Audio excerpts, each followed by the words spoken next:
Olá, vamos para mais um E Agora Faço Como, número 41, se não me engano. E hoje não tinha tema específico, fiquei esperando a semana passar para ver o que me ocorria, o que o pessoal perguntava. Vou responder algumas perguntas que enviaram, mas não acho que seria temas para todo um podcast. Então, o que mais ocorreu essa semana foram foi uma mensagem colocada por um colega, Leison Duarte, colega de faculdade, dermatologista, muito bom, por sinal, em Salvador, e que aparentemente é do livro A Sociedade do Cansaço, de Byung-Chul Han. Esse no vídeo, para quem está vendo no YouTube, para quem está aí no podcast, Byung com Y, tracinho, hífen, né? Chul com CH, espaço Han, H-A-N, Sociedade do Cansaço. É um livro que eu li há uns 2 ou 3 anos e fala sobre a questão dos empregos, da modernidade aqui para ele, os últimos aí 50 anos, 70 anos. Foi publicado em 2019 a segunda edição, fui procurar aqui a primeira, mas não achei. 2015, se não me engano. Ele é um autor coreano, tem vários livros, Sociedade Paliativa, Sociedade do Trabalho, etc. Esse é um livro bem interessante. E a frase que o colega colocou no Instagram: cuidado com a vida cheia de vazio, ocupada por trabalho ou por ocupações fúteis, né? Assim dizer. E aí vamos filosofar um pouquinho, no sentido de que quando a gente vê essa frase, e essa frase teve muito efeito, esse post teve muito efeito, porque vários colegas que não são tão ligados ao colega que publicou comentaram, e umas 3 ou 4 pessoas comentaram isso de ontem para cá. E aí ocorreu hoje de manhã, numa passagem de enfermaria, uma coisa que eu estou juntando aí para falar um pouco. Na segunda-feira, a gente discutiu um caso, a gente teve uma dúvida na enfermaria, foi discutido um ponto específico, que não vem ao caso, e a gente combinou de todo mundo estudar para a gente discutir hoje, quinta-feira, pelo menos, vamos colocar aí uns 15 a 20 internos, residentes, na visita de enfermaria. E na terça ou quarta eu estudei o que a gente tinha combinado, que não tem nada a ver com o meu assunto, né? Era uma dúvida de cardiologia. Estudei, discuti com colegas, li alguns diretrizes, up-to-date e tal, e cheguei lá hoje para passar visita. E absolutamente ninguém tinha estudado zorra nenhuma, aquela cara de paisagem. E isso traz muita tristeza para o professor, pelo menos para mim, que eu gosto de estudar e gosto de ensinar, e eu acho que a gente, como professor, pensa sempre em estimular o aluno a estudar, ou eu estou fazendo tudo errado, né? Então não tem sentido estar ali. Então dá um desgosto grande mesmo, e eu falei isso lá, e repito aqui, é triste, no sentido de que eu acho que o maior objetivo aí do professor é estimular o aluno a estudar. E se eu não conseguir estimular ninguém a estudar um caso que está na enfermaria de segunda para quinta, 4 dias depois, eu estou um fracasso, né, como professor. Acho que o professor não é para estar lá dando aula no sentido de levando conhecimento, o conhecimento está no livro, nos artigos, na prática, etc. Vai estimular mesmo e discutir. E aí me falaram dessa frase, né, da questão de cuidado com o vazio da vida, né, dentro de tanto trabalho, dentro de tanto poluído de coisas materiais. E o autor Han, na Sociedade do Cansaço, traz muito isso. A gente ocupa demais nossa vida com coisas fúteis que não trazem profundidade na vida, pensamentos profundos, visões de vida mais aprofundadas, coisas de realmente valor, valor espiritual, valor humano. Ocupa com coisas materiais, com excesso de trabalho para comprar coisas materiais, e isso acaba esvaziando de sentimentos, de relações, mas, eu vou tocar mais nesse ponto, não sei se a sociedade é falar demais, mas tem muitas pessoas que olham para essa frase e falam, tá vendo? Então a gente vai trabalhar menos ainda. Será que essas pessoas precisam esvaziar de trabalho, de serviço mesmo, de obra, né? de contato, de ação? Ou ela precisa largar mais mídia social, uso do marketing, coisas que não levam e não agregam nada, conversinhas paralelas, discussões inúteis, conversas sem sentimento, sem profundidade, sem relação, sem valor aumentado, tempo perdido no trânsito, com compras desgarradas na internet ou com gastos inúteis, ou é com trabalho mesmo. Então, eu fico pensando, cuidado com como você interpreta as coisas. Não tem uma explicação para determinadas interpretações. O que a gente vê, eu vejo nos adolescentes, nos estudantes, dos mais novos aos mais velhos, pegam alguns, infelizmente, alguns clássicos da literatura, filosofia, economia, e distorcem completamente o que o autor quis dizer. Ninguém está falando para você se dedicar menos, para você não estudar de segunda a quinta, nem se acabar de estudar de noite. Você está na residência, no internato, na faculdade de medicina, e você precisa se acabar de estudar. Está na hora de estudar, é ali, não é depois. Depois você não vai estudar. E não o que ele está colocando, talvez você não precise passar a sua vida inteira para juntar dinheiro, para comprar determinadas coisas que não vão te agregar enquanto ser humano, enquanto relacionamento de vida e tal. Não significa que você, jovem, com 15, 20 anos, se você não construiu nada, você já está querendo descansar. Eu acho que o pessoal está trazendo muito, para muito cedo, a questão do descansar, a questão de vamos focar no essencial, só que o essencial não está sendo essencial.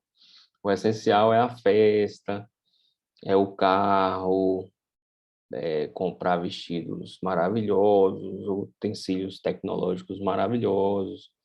Perde-se uma relação aí falando de medicina mesmo, com o paciente, a consulta demorada, o cara quer fazer uma consulta rápida para ganhar mais dinheiro, ele não conversa, ele não explica. Hoje eu fui ver um paciente no hospital que ninguém explicou nada, o paciente sabia nada, sabe? Mal sabia que estava internado.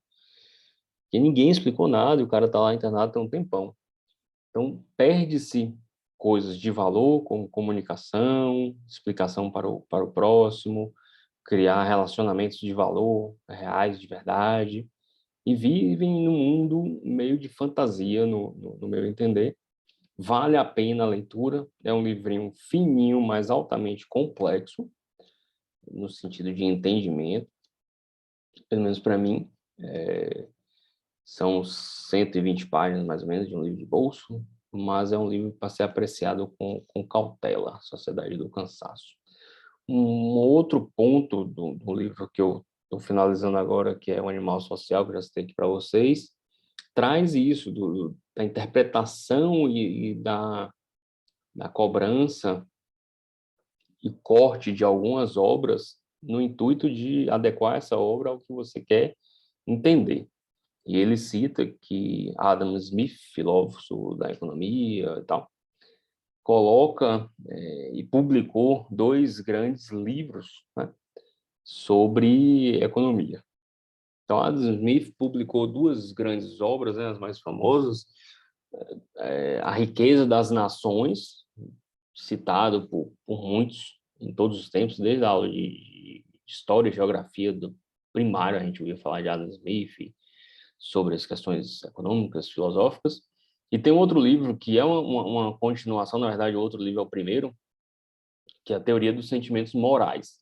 Então, fala-se realmente de sentimento, de relacionamento, de questões sociais, de relacionamentos entre humanos, de criação de valores interpessoais, e que normalmente não é citado. Ninguém fala ou cita lá e acabou e foca tudo em riqueza das nações.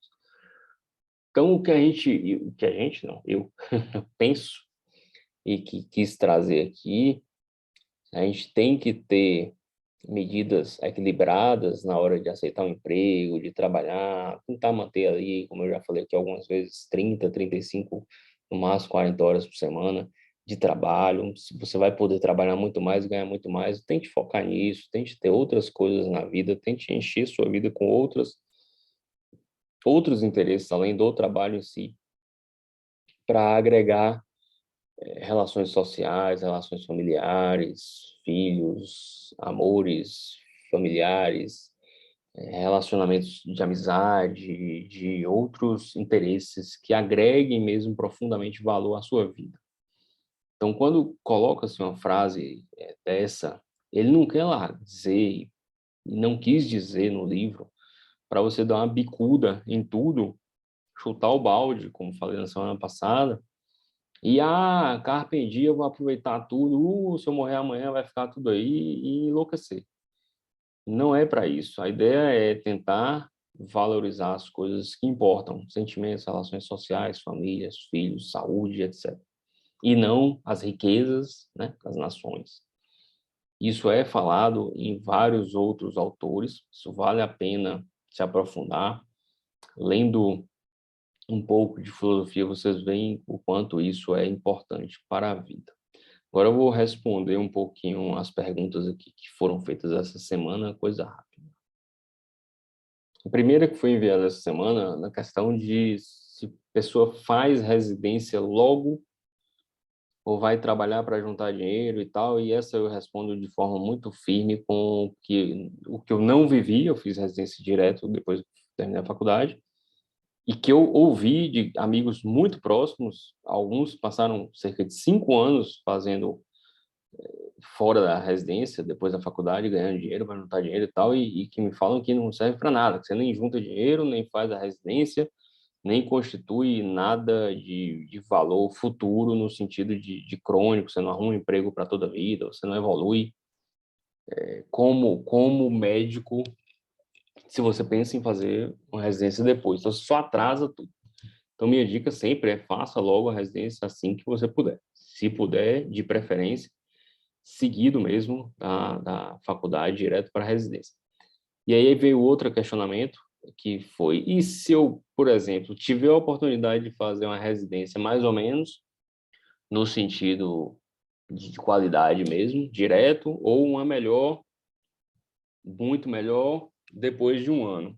Aí você pode esperar um ano, mas você não está querendo, seu objetivo aí muda completamente, seu objetivo não é juntar dinheiro, nem fazer nada fora do padrão aí, dentro desse ano, é ir fazer uma residência, onde você quer. Então, se você quer ir fazer residência na USP, Paulista, AC Camargo, tal, lugares de relevância, você tem direito, sim, de atrasar um ano para ir fazer onde você quer. Você tem que ser feliz aí, fazer onde você sonha em fazer a residência. Se isso vai fazer diferença ou não em sua vida depois, só você que vai fazer dizer, né? A residência, quanto melhor, sempre, quanto melhor, melhor, né? Faculdade, quanto melhor, melhor. Mas cuidado para não mirar muito longe, aí você não vai ficar 2, 3, 4 anos, porque eu só quero fazer residência térmica no local. Talvez você possa fazer uma outra residência. Outro questionamento foi quando decidi, até quando decidi, por qual especialidade, a pessoa ficou meio perdida, disse que achou que ia decidir no internato, o internato acaba esse ano, então falta aí mais ou menos uns 6 meses ainda de internato, esse estudante já está no 6º ano, e não sabe o que faz, não sabe mesmo, está perdido total, não sabe o que faz. Eu acho que se dentro da faculdade você não consegue rodar ali nos estágios, procurar alguém que trabalhe com determinadas especialidades, porventura você esteja dúvida. Eu acho que vai ser mais difícil ainda depois que formar. Quando você é médico, meio que as portas se fecham no sentido de você acompanhar um outro médico, você participar de um estágio, o pessoal fica meio restrito porque você é médico. As empresas meio que fecham porque você já é profissional, você não é estudante. Acho que fica mais difícil ver outras possibilidades. Então, eu acho que você tem que tentar realmente definir o que você vai fazer na residência até o final da faculdade. Ah, mas eu cheguei no final do internato e eu não sei o que eu vou fazer. Rapaz, eu não tenho resposta para isso. Tente descobrir o quanto antes. Você precisa saber o que vai fazer. E se você não souber o que vai fazer, aí vai trabalhar mesmo como médico generalista e tente arrumar alguns estágios em algumas áreas que você tenha dúvida para ver se você gosta daquilo mesmo ou não. Outra questão é de uma interna. A interna estava com dúvida porque ela achava que todo mundo ia embora antes do hospital e que ela sempre ficava por último e que ela estava achando que ela era devagar, que ela era lerda, que ela isso aquilo, que ela queria ser rápida. E aí uma questão que tem muito a ver, né, com a questão do sociedade do cansaço, não perca tempo, olha o seu tempo, não pode gastar o tempo com...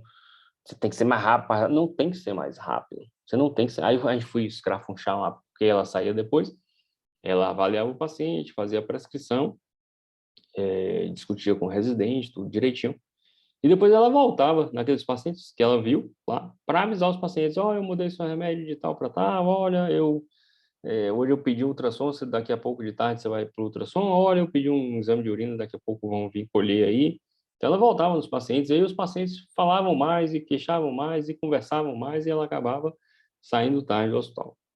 Eu não vi nada de errado nisso. Isso é uma prática que eu acho muito elegante e bonita, de você voltar e avisar direito do paciente, saber o que vai ser feito nele. Ele está internado, volte lá, isso é uma prática comum, no meu entender, que deve ser feito. Você volta, se você pedir um exame que você não tinha avisado o paciente, você tem que avisar, o paciente tem direito de saber o que vai ser feito com ele. Isso traz mais segurança ao paciente, melhora a relação médico-paciente do paciente internado. Então, não vi problema. Então, deixe de correria. Você está lá para aprender, faça suas coisas, visite seu paciente, volte quantas vezes você quiser. Não vejo problema nenhum e muito pelo contrário, vejo problema em quem não volta para avisar o que vai ser feito ao paciente. Muito obrigado aí pelas perguntas. Desculpe uma questão mais filosófica, mas foi o que me incomodou essa semana. A questão de todo mundo estar sem tempo para fazer o que importa e reclamando muito que está precisando descansar, né? Só que estão descansando, no meu entender, de forma errada. Um grande abraço e até semana que vem.